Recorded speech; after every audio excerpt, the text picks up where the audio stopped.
Hello and welcome to another live broadcast in the Authentic Married Woman.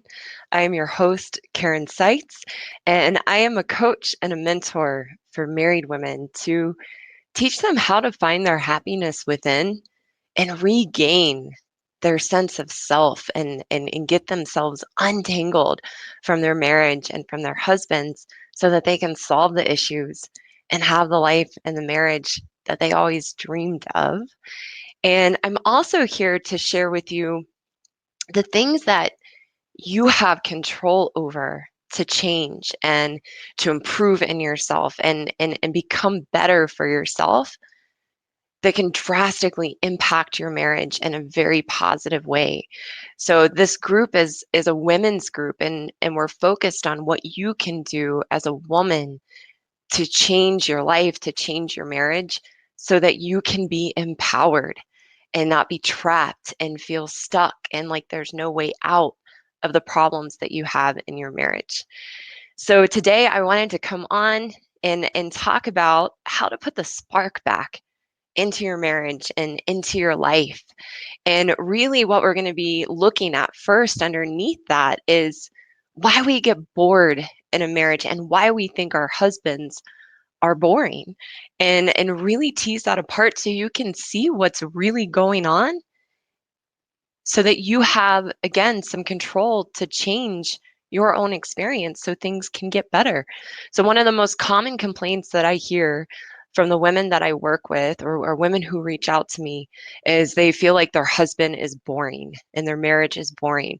So, if you're watching right now, hi, welcome. Thank you for being here with me today. You can say hi in the comments or, let me know if you've been at that place in your marriage before where you're thinking your husband is boring and your marriage is boring and feel really caught in that because that's what we're going to be diving into today.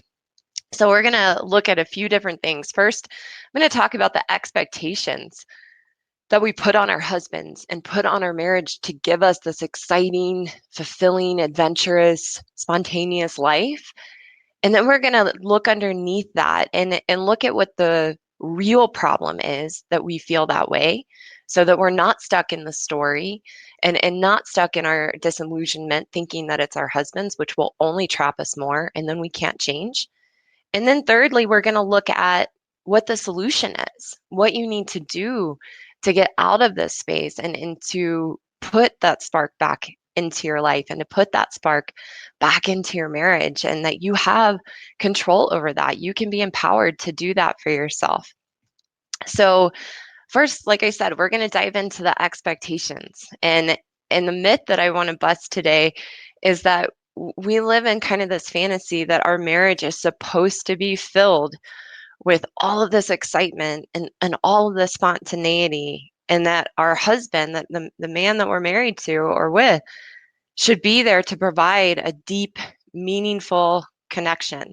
That's what we believe. That's kind of the fantasy we live in.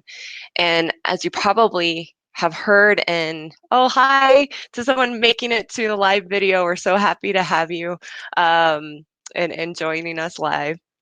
So we want to look, most of us know what I was saying is most of us know that those expectations that we put on our husband, those expectations that we put on our marriage are what set us up to be resentful, disappointed, bitter, stuck in that victim mentality where we feel like there's no way out and we're putting the control into the hands of our partner or into the hands of our husband. And so we want to first look at, okay, what are these expectations we have? And as I go through this, see if you can see yourself in this. To be honest with yourself, some of these things are not fun to look at. I understand that. And it can feel like, oh, it's all my fault. Why is everything all the woman's fault? And that's not the angle or the perspective that I'm coming from. These are the things that I've had to look at in myself, that I lead my clients into looking at, again, so that we can be empowered and so that we can change. And these are often things we don't want to see about ourselves that we hide from, and it doesn't make us bad or wrong. It just makes us human. And these are the things going on unconsciously that we don't see that really get in the way, again, of being happy, of having the marriage we want, of having the connection that we want with our husbands. If we have all these expectations of what it should look like or who they should be, we're never going to have that meaningful connection. We're just going to sabotage ourselves and sabotage our marriage. So, one of the expectations that I've noticed in myself, and again, working with women over the years, is a lot of time as women, we have this expectation that our husbands are supposed to be the ones that are, excuse me, responsible to plan things and keep the marriage spiced up and interesting. And we give our power away, wanting them to do that, wanting them to be that, because we're looking for them to do that to fulfill some sort of emptiness inside of ourselves. So we tell ourselves that our husband's supposed to be engaging and interesting and stimulating, and we're supposed to always have this deep, meaningful conversation. And while those things can happen, it's putting that expectation out there that's really getting in the way of you experiencing yourself for who you are, and experiencing your husband for who he is without those expectations on him. Um, because what we have to realize is that men, especially good men, are really simple, and that that's not a bad thing. That they have simple needs, they have very simple interests. That's why they're interested in sports or interested in video games or just simple things. It doesn't take a lot. And a lot of times, and I know this in myself and my relationship with my husband and past relationships with men, I've seen that simpleness as derogatory or something bad. But all that really means is that they're not complicated.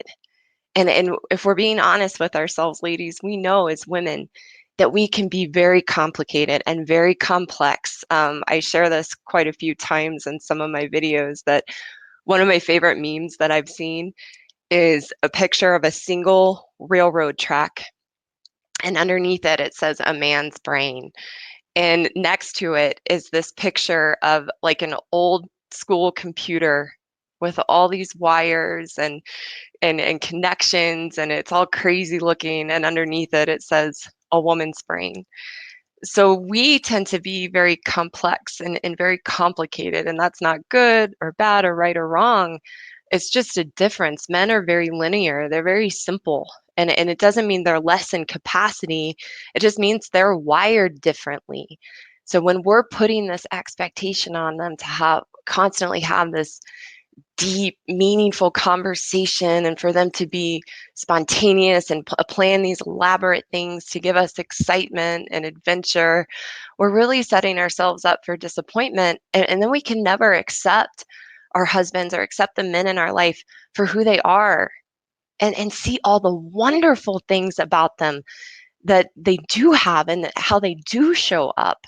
And when you're with a good man, and our definition of a good man is a man who is hardworking, reliable, predictable, responsible, that when you're with a good man and you put these expectations on him, unknowingly, what ends up happening is you push him away. You put your walls up and you push him away. You make him wrong for who he is, and he will retreat and retract from the relationship and get withdrawn and distant because they feel like they can't just be who they are, that there's all these expectations on them of who they're supposed to be to try to make us happy. So when we can, and we're going to talk about this much more in just a moment, when we can look within ourselves and find that fulfillment and excitement and spontaneity within ourselves, fill our own cup, so to speak, that's where we can take responsibility for our own happiness and take that off of our husbands. And what ends up happening is really cool. It's almost like magic. We begin to project our own happiness onto our marriage, onto our husbands. So what we maybe once saw as boring and unexciting and all the spark is gone, we start to kind of breathe new life into it based on what we're doing for ourselves. And like I said, we're going to dive more into that in a moment. So we struggle with the simpleness of men and struggle with the simpleness of our husbands because we want them to be something other than who they are. And that's a recipe for disaster in any relationship. In any relationship, when we want that person to be someone and something other than who they are, again, we set ourselves up for resentment and bitterness and a deep unhappiness. So I think before we move into the next section of looking at, okay, what's the real problem?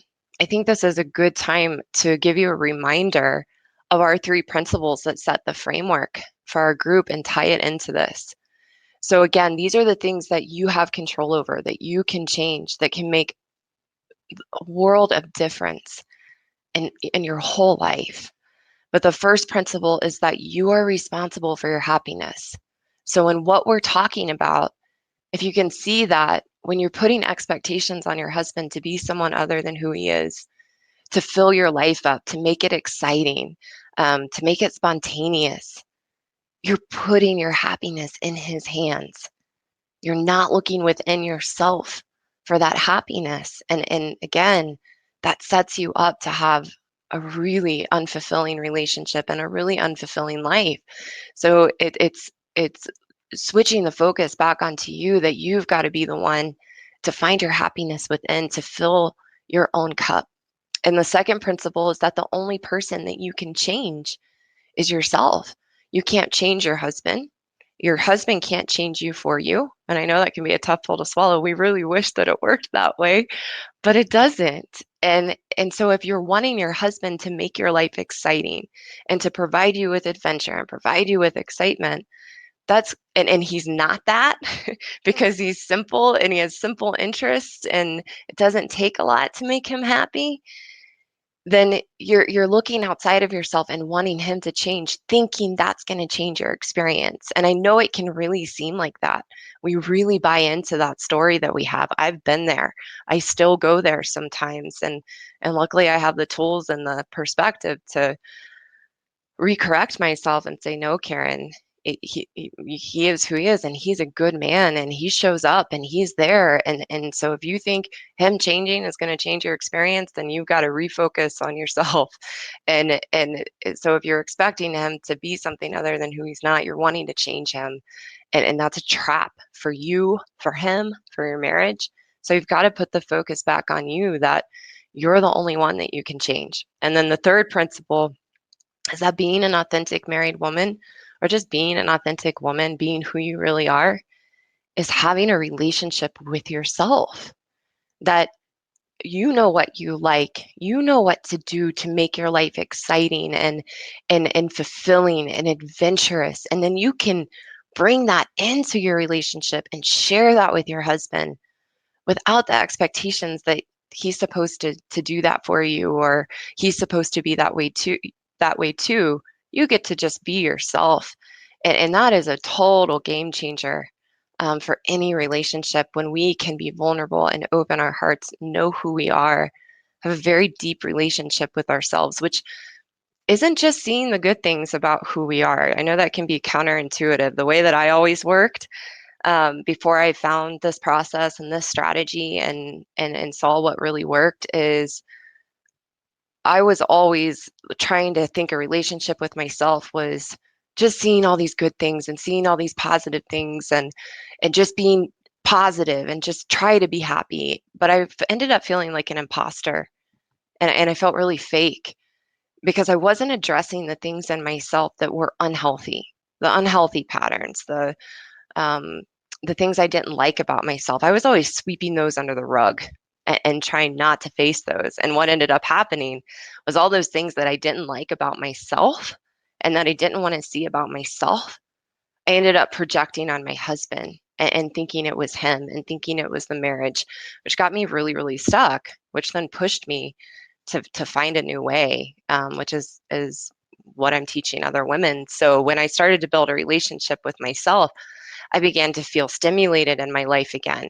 I began to feel engaged. I began, to have my own life, and not in a selfish way, in a very healthy way that allowed me to fill myself up and then be able to have plenty to give in my marriage and my other relationships because I was taking care of myself.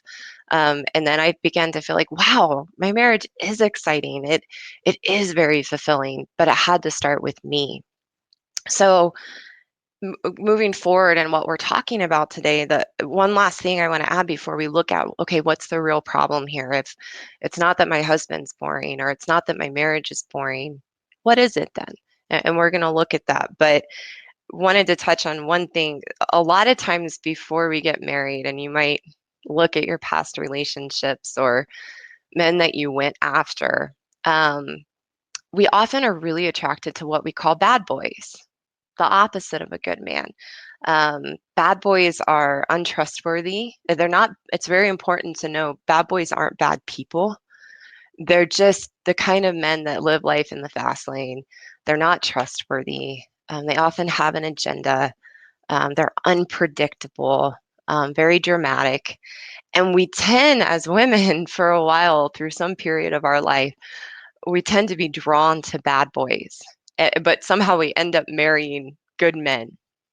But we get drawn to bad boys because the drama and the excitement, and we think that they're passionate. And so um, we mistake that false sense of drama and passion and excitement and spontaneity.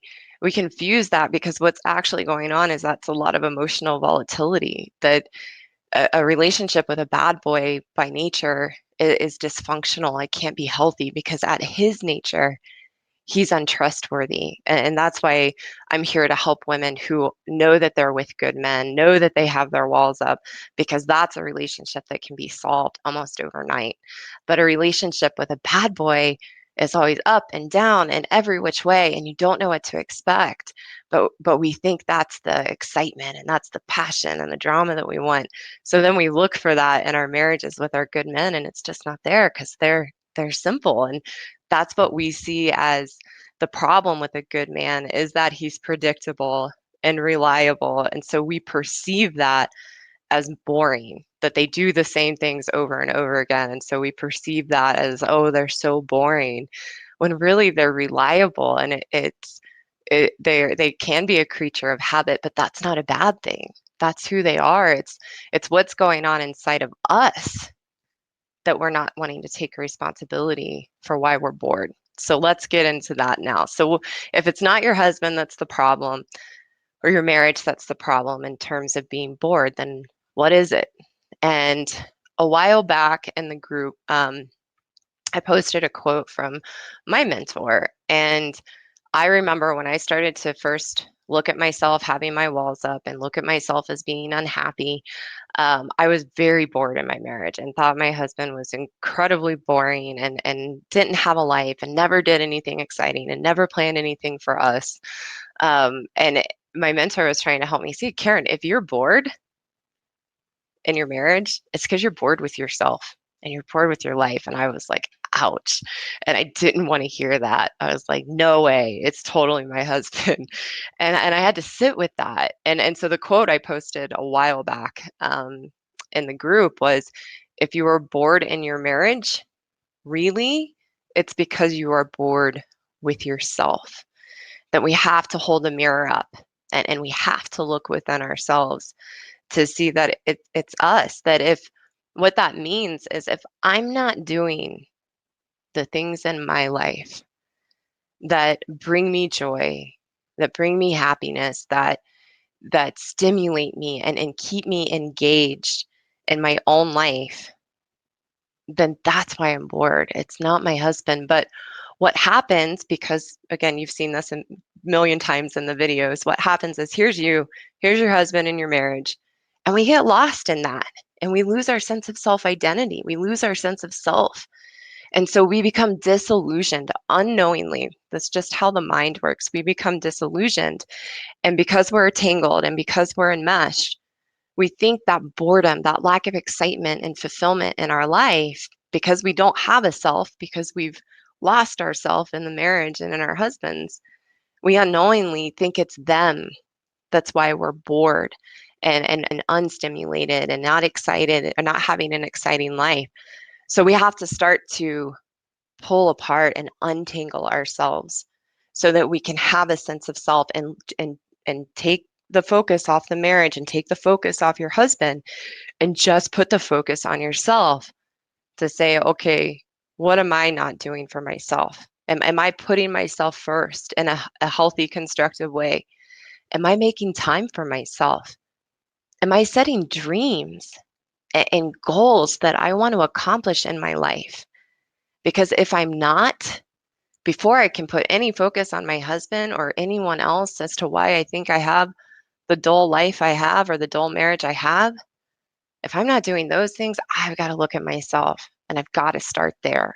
And I've got to start to change that using the right strategy and the right tools because not everything works. I tried a bunch of things thinking that I was building that relationship with myself and figuring out the things that I like to do. But really, I was just putting band-aids on top of my unhappiness and not really getting to the root of things and working at that deep level.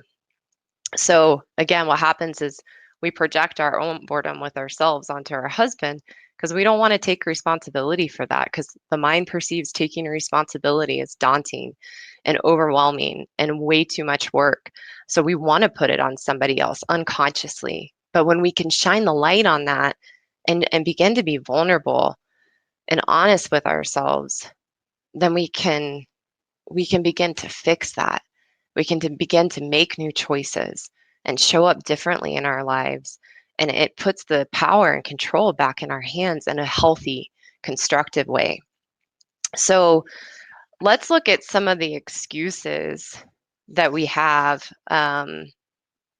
for why we can't make time for ourselves, because that's usually one of the first fights that comes up is, well, I have to do everything. I don't have time to give myself an exciting life. I don't have time to plan things for myself and do the things I like to do. And we have a lot of excuses for that. And that's really normal. It's not bad, but we got to start to see those things so we can start to change them.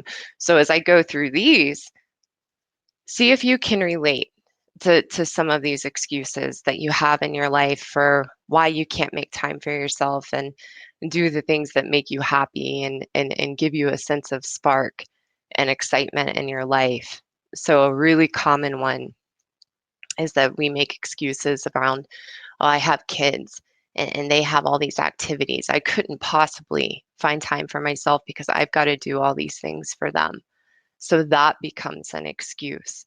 And that can be a hard one to work around. Maybe your kids do have a lot of activities, but what I have learned in my own journey with myself and in my life is that when something is important to me and it's a priority, I find time for it. I make the time for it and I make it a priority. So another excuse that we often use, and I know this one well in myself, again, these things aren't because we're bad or wrong, and these are the unconscious things that we don't realize are happening that we've got to look at. But for me, and I knew this one big, is I was such a martyr where it was just, "Ugh, I've got all these things to do. Everything is on me." And we get really, really busy and have this poor me attitude of everything's on me. I give and I give and I give, and nobody ever gives back to me. And so we put ourselves in this position of feeling like a martyr that we can't make time for ourselves because we have all these things that we have to do for other people. And that's a trap. That puts us in a victim mentality, puts us in a place of blame, and it's very hard to see when we're there because we've convinced ourselves it's all these things out here that we have to do and not realizing that unconsciously we're making ourselves really busy. We're taking on more than we need to or that's really even necessary, and that takes our time away from us. Another excuse is I'm tired all the time. I'm too exhausted to do the things, and that kind of bleeds into the one I just mentioned. I'm too tired. I'm doing all these things. I'm too exhausted to try and make time for myself and do those things for me. We often might use money as an excuse. I don't have the finances to do what I want to do. We use being a roommate, getting into that roommate syndrome with our husbands where everything becomes rote. It's like we're just going through the motions in our lives. It's like we get home, take care of the kids, make dinner, maybe watch Netflix, go to bed, get up, go to work. come home, take care of the kids, eat dinner, watch a little Netflix, get on Facebook, and we get stuck in this monotony and in this rote going through the motions, and that becomes our excuse that we can't break free from the routine. Another good one is my husband will be upset if I take time for myself. And we create the story or we use past experiences to validate that I can't make the time for myself because my husband's going to get upset with me. Um, that there's too much going on with work. We'll use work as an excuse. Use family obligations, meaning, your mom and dad and your siblings or your in-laws. We'll use family obligations as an excuse as why we can't make time for ourselves and put ourselves first. Um, my husband, the biggest excuse, what we're talking about today, my husband is boring and uninteresting. And we think, again, put the blame on them as to why we're not doing exciting things in our lives. Um, or a marriage is supposed to be doing everything together, that we're supposed to be attached at the hip. And we think it's boring or unfulfilling or unstimulating to do things alone with ourselves. And we want to do everything with our husbands. And I used to be that way. I was very attached at the hip with my husband and did everything together. We had a business together, so we worked together. We did all of our free time was spent together. All of our meals were spent together. There was literally no time with myself, or if I had time with myself, I was spending it with friends.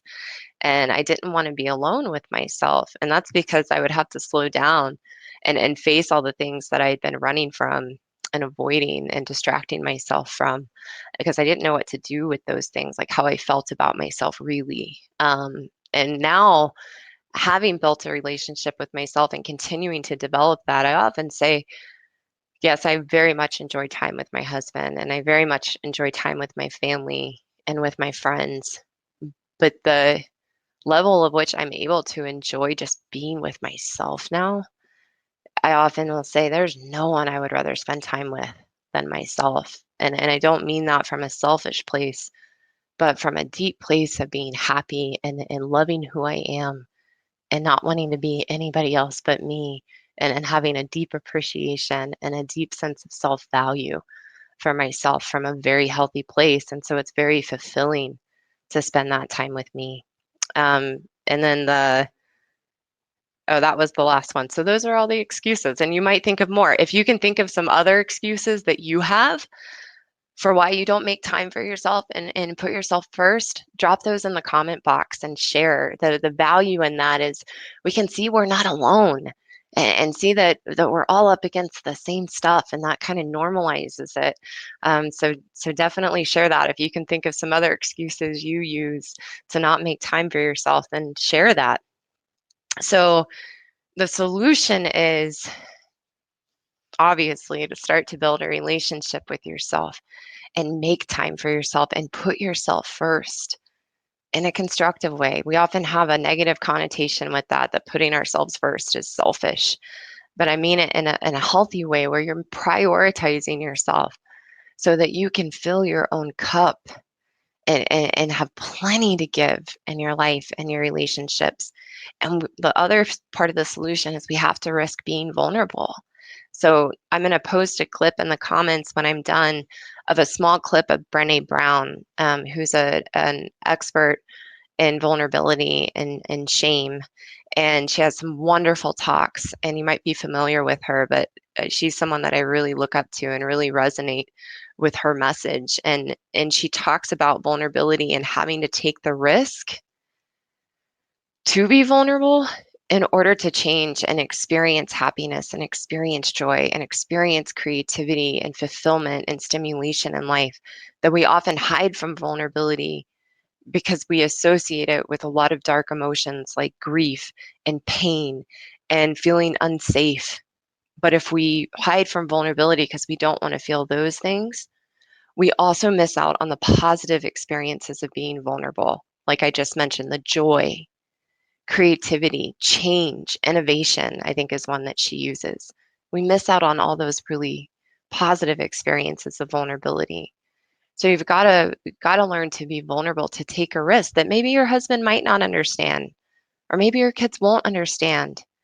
if you're making time for yourself and putting yourself first. But you have to take that risk and rock the boat to create that change. And I can remember in the beginning when I started to untangle myself from my husband and start to put myself first, he didn't quite understand, and I probably didn't always do it in the best way. I had to get some help on how to really do that in a genuine, authentic way. And it did rock the boat. It was change. But then as I began to be happy within myself and show up in my relationship happy and full of joy, he was like, yeah, go. Do what you need to do, because that's all a good man wants, is for us to be happy. And so when we are happy, they're happy to support us in what we're doing to be happy. When we have our walls up and we're pushing them away unknowingly, when we're doing that, then they might just feel pushed aside even more if we're taking that time for ourselves. But if we're genuinely working on our happiness and taking responsibility for ourselves, what happens is we end up dropping our walls and able to let them back in. And so they can see we're happy. And then they just want us to keep doing the things that are making us happy. So in order to do that, we have to untangle ourselves.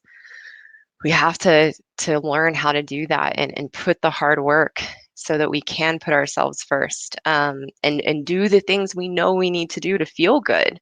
Again, so we have plenty to give. We don't feel like we're constantly giving and not getting anything back in return, because we're giving ourselves what we need. And that's very empowering. And you might think then, well, what's the point of a relationship or my marriage if I'm having to do those things for myself and give myself what I need? And what happens when you're with a good man is you take those expectations away.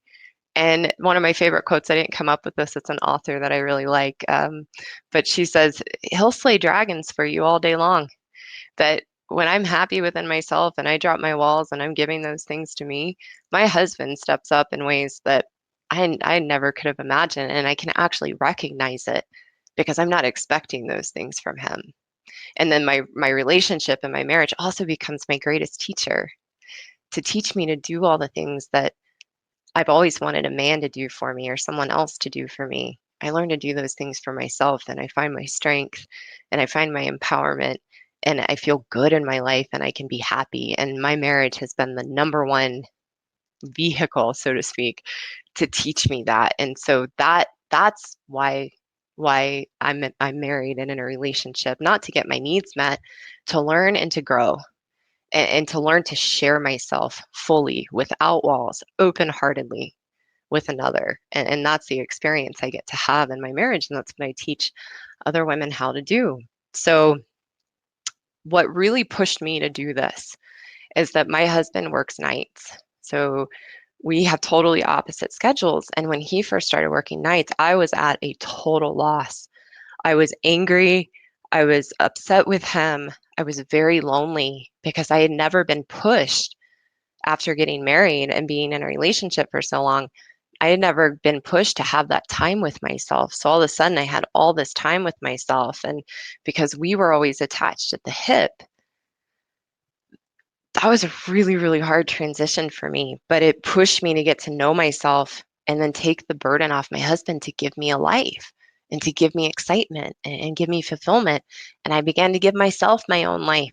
And I started to learn what I like to do in my free time and started to fill my life up and then share that with my husband. So some of the things that I love doing with myself is I love going to the movies, and that took a while. I had to get over some of my stuff around going to the movies on my own. Taking walks. I really love baking. Um, I take camping trips. I actually do solo. I live in Colorado, so we have wonderful places to camp. I love taking camping trips with myself, and then I also have girlfriends that I like to go camp with, and my husband and I go camping sometimes too. I took up rollerblading. I grew up roller skating and loved roller skating and decided to push myself outside my comfort zone and learn to rollerblade, which is an ongoing process. I love taking day trips up to the mountains and taking my hammock and just chilling out, maybe listen to a podcast or read a book. I love cooking and experimenting in the kitchen, and I actually really love storytelling. So there's an event called The Moth, and they have a podcast, and it's a worldwide. kind of organization, and they have events where you can get up and tell stories that are true and have happened to you. And that's something that I really enjoy to do. So my husband working nights pushed me to figure these things out and really get to know myself. And in order to do that, I had to clear the path and sweep away the blame and the resentment and the things I didn't like about myself to get to these things and really learn to find my happiness within. So, in order for you to do that, you've got to push yourself and prioritize the time for yourself. And most likely, if you're like me, I was so lost for myself. I didn't know who I was. I didn't even know where to begin to find the things I liked about myself, or how to find my happiness within, or how to have a relationship with myself. I didn't even know what that meant. I didn't know what it meant to have a relationship with me. So I had to have someone hold my hand and guide me and teach me the way and show me the way, someone who had already done that. So if you're listening and this is speaking to you and you need some help to put the spark back into yourself and put the spark back into your marriage, then let's have a conversation. Just a conversation to see what's really going on, to help you get out of your stories of how you think your husband is boring and your marriage is boring and that's what's holding you back, because it's really hard to see through those stories. We've become very attached to them and think that they're very real.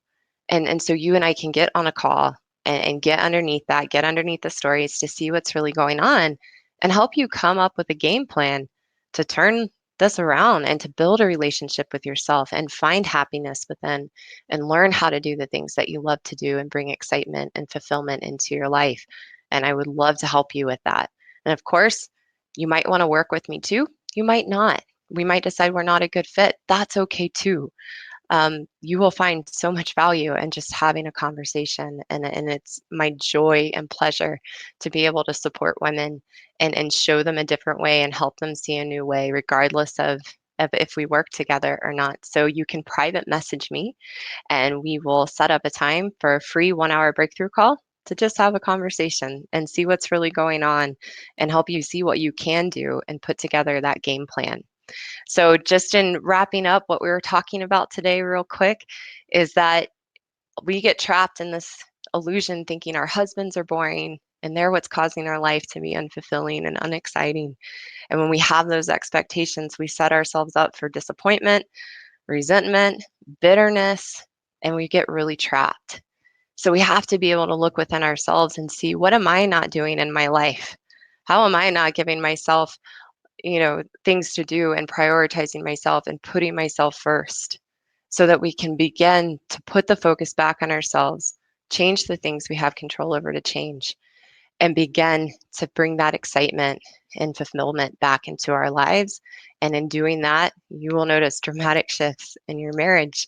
So thank you all so much for joining me today and participating. I appreciate you all so much. It brings me so much joy to be able to have this group and share these things with you and to watch you grow and to watch you have these realizations. So thank you so much for being you and being part of this group and adding all that you do. And I hope you all have a great Memorial Day weekend and plan some fun things for yourself, even if it's just with you, or see if you can plan those in your marriage and with your husband or your family. And I will see you all next week. So thanks. Bye.